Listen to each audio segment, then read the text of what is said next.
Welcome back to Podcast and Chill, everyone. We are happy to see you again in this episode. It's always fun to talk about interesting things. Today, we are talking about hobbies. I love hobbies, so Gwen, what is your favorite hobby? I love painting. It helps me relax and be creative. How about you? I enjoy playing the guitar.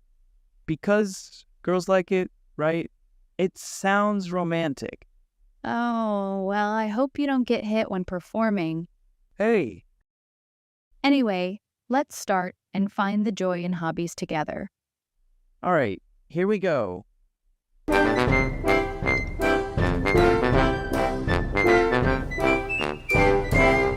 There are many hobbies people enjoy. Yes. For example, reading books. Reading is fun and helps us learn new things. We can read stories, learn about history, or read about science. We can also draw and paint. Painting is creative and makes us feel relaxed. We can use many colors and make beautiful pictures. Playing a musical instrument is also a great hobby. It is fun and helps us focus. We can learn to play the guitar, piano, or even the violin. Making music is a wonderful way to express our feelings. Yes, and gardening is another good hobby. It helps us feel calm and enjoy nature. There are so many hobbies to try. Each hobby brings joy and benefits to our lives. For example, some people like to write stories or poems. Others enjoy dancing or acting in plays. Yes, hobbies make our lives better and more interesting. They give us something to look forward to and help us use our free time in a good way. Everyone should find a hobby they love. Finding a new hobby can be exciting. It can open up new opportunities and help us discover new talents. So don't be afraid to try new things. There's always something out there for everyone. And remember, hobbies are not just for fun. They can also help us grow as people, learn new skills, and make new friends.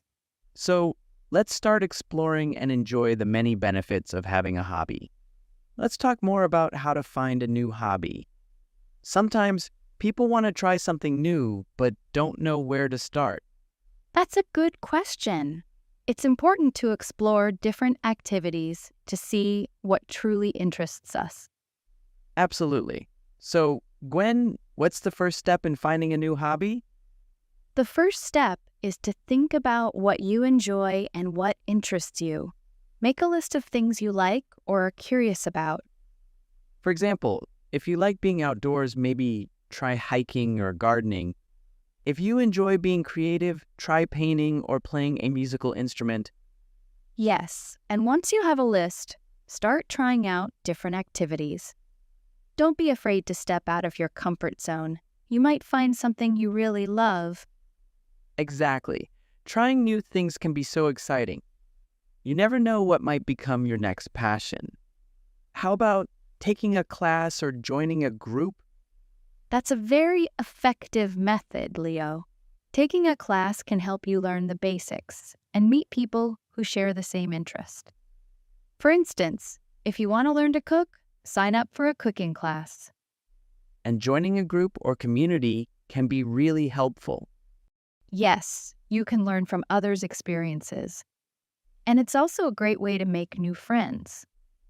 Social interaction is an important part of enjoying a hobby. Totally agree. And remember, it's okay if you try something and don't like it. That's part of the process. Just keep exploring until you find what makes you happy. Sometimes it takes a few tries to find the right fit. So, Gwen, have you ever found a hobby you love by trying something new? Yes, I once took a pottery class out of curiosity and ended up really enjoying it. It was different from my usual activities and quite relaxing. For me, I discovered my love for photography by just picking up a camera one day and experimenting. Now, it's one of my favorite hobbies. Indeed. Finding a new hobby is all about enjoying the process and discovering new things about yourself. All right, Gwen, we've talked about finding new hobbies, but what about balancing hobbies with our daily lives? The key is time management. First, we need to prioritize our tasks and activities. Make a list of what needs to be done and what can wait. Writing things down can really help us see where our time goes.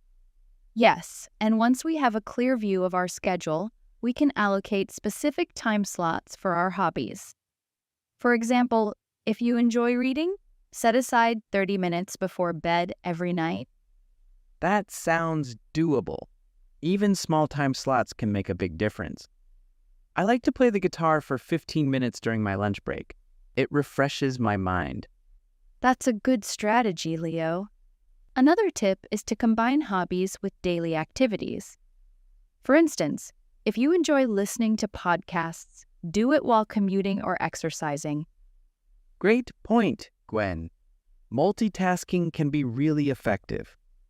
And how about setting goals? Like finishing a book by the end of the month or learning a new song on the guitar each week. Setting achievable goals can keep us motivated. It gives us something to work towards and helps us stay committed to our hobbies. Absolutely. And remember, it's okay to say no sometimes.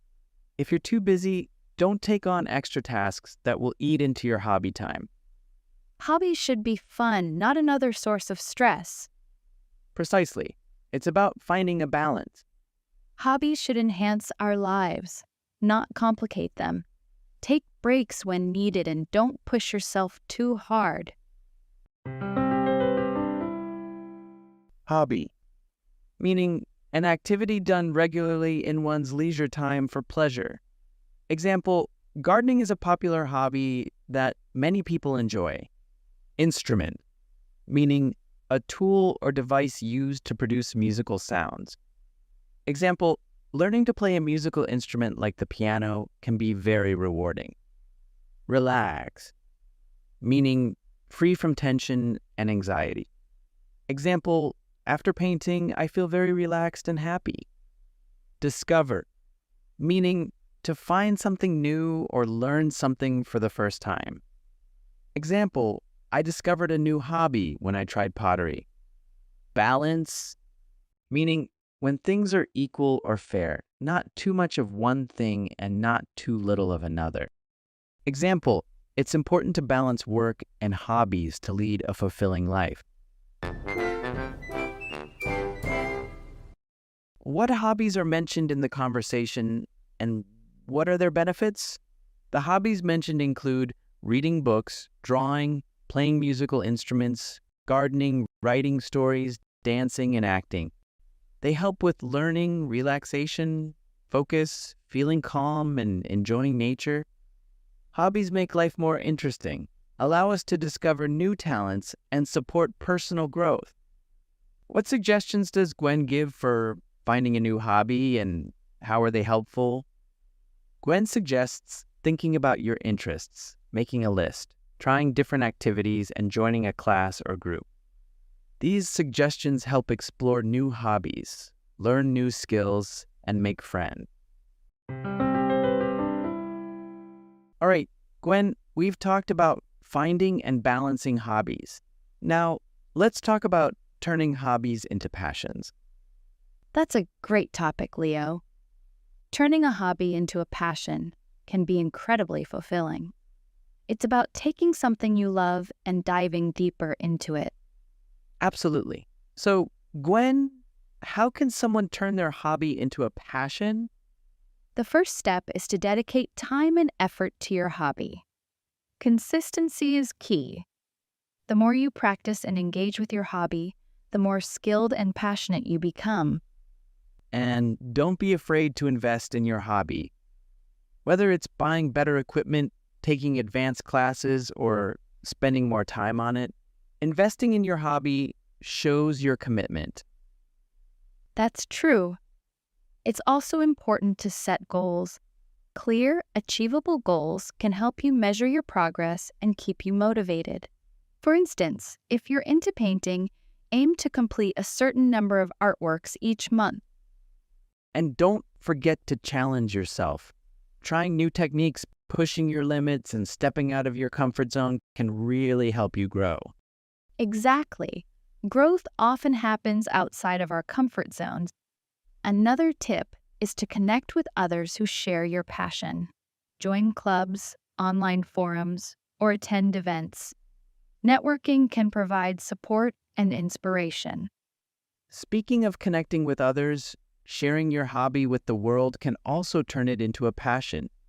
Start a blog, create a YouTube channel, or use social media to showcase your work. Yes, sharing your passion can also open up opportunities for feedback and collaboration, which can further enhance your skills and enthusiasm. And who knows, your passion might even turn into a career. There are many examples of people who have done just that. Steve Jobs, who turned his passion for technology into the globally influential company Apple. Even smaller scale examples, like a friend of mine who loves baking and now runs a successful bakery. That's inspiring. Another example is someone who loves photography and becomes a professional photographer, capturing weddings and special events. Passion can indeed lead to a fulfilling career.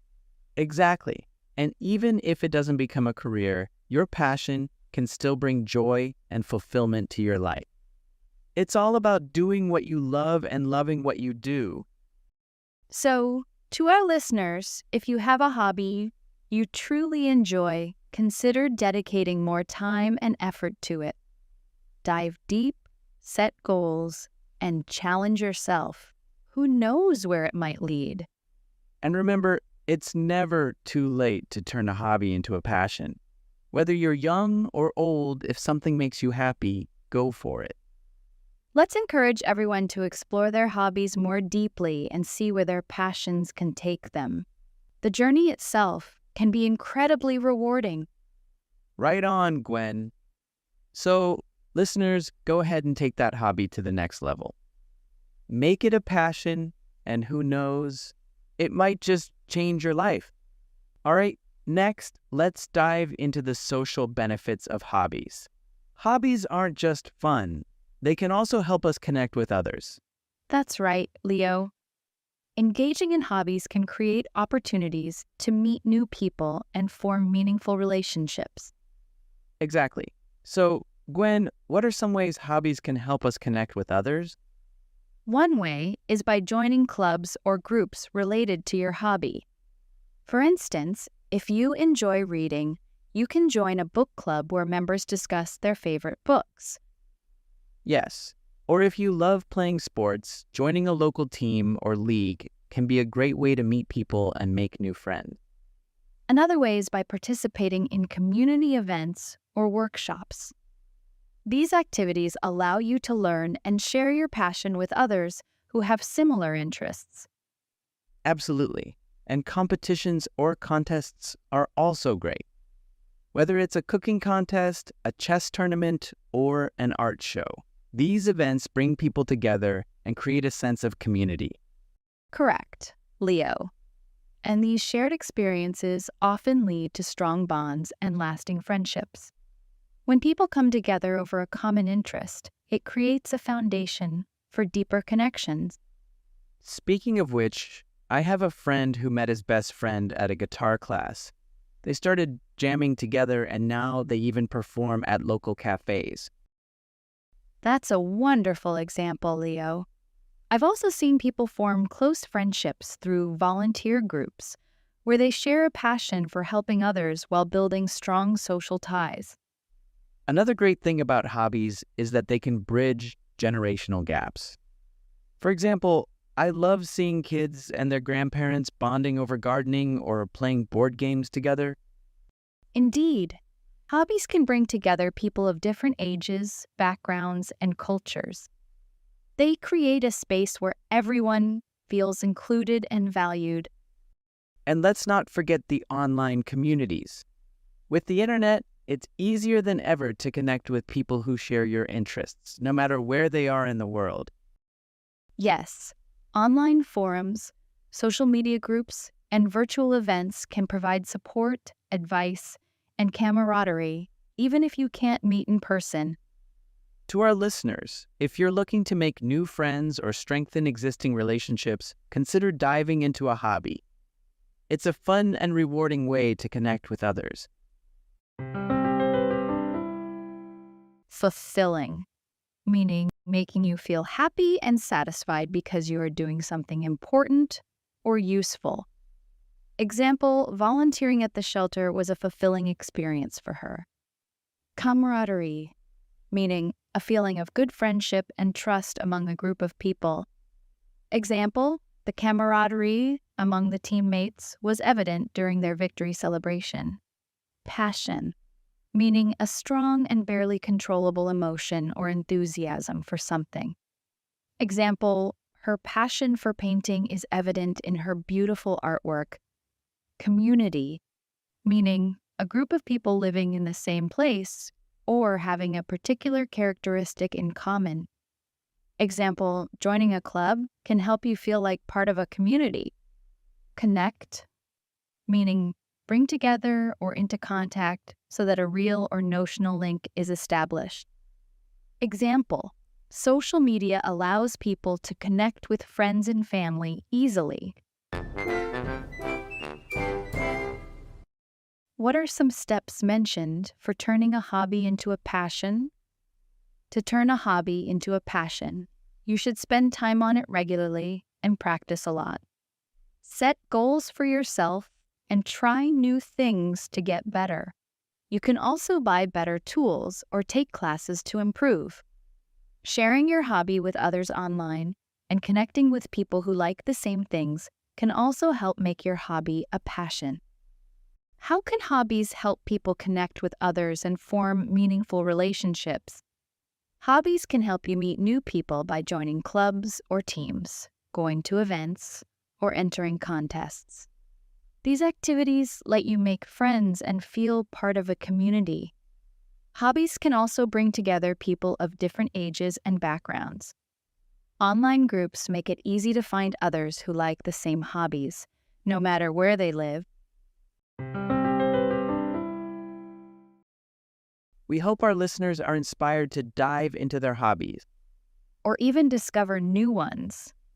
Remember, it's all about having fun and finding joy in what you do. Exactly. Thank you for joining us on this episode of Podcast and Chill. We hope you found our discussion helpful and motivating. And if you enjoyed this episode, don't forget to subscribe, rate, and leave us a review. We love hearing your feedback. Yes, and feel free to share your own hobby experiences with us.